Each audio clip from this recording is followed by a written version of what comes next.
Ayan, hello guys. Kumukulo na yung aking kamatis at sibuyas. At tayo magsisinigang po ng hipon. Ayan.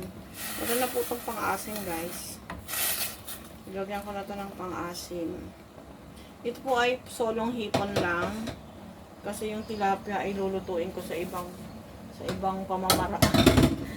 Ito po ay aking ipapangat naman sa sampalok. Ayan, sampalok na press. Ito pong hipon ay sinigang lamang. Solo lang niya. As in hipon lang. Ayan, ilalagay na po natin ang gulay. Ito lang medyo mga matitigas. Ayan, ang kangkong mamaya na. Wala akong yung labanos.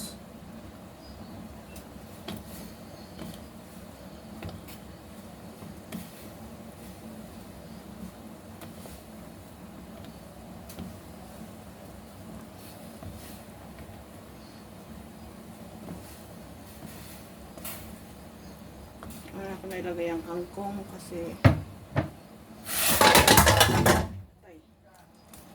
maluluto siya ng lutong-luto. Ayun, bumagsak yung aking kawali.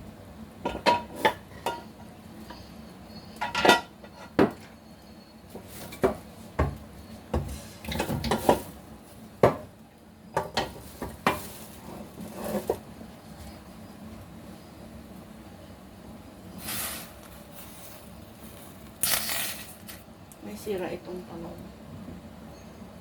Yan yung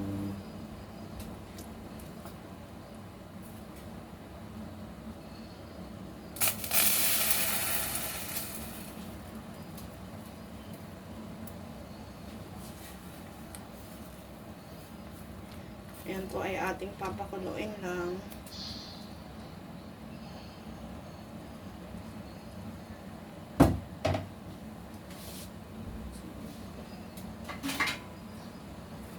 Yan ating magtatakpan.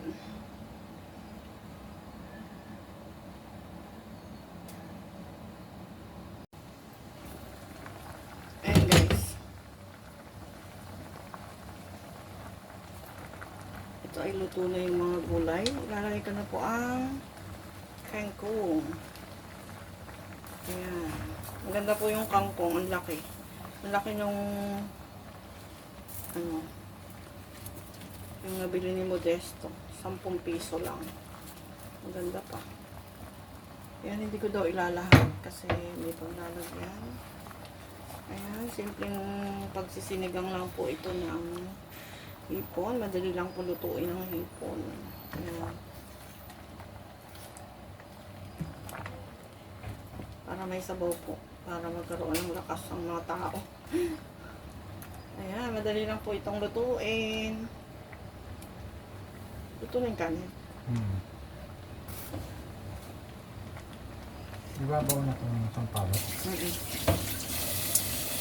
Ngayon din lagay mo na dito. Masarap guys.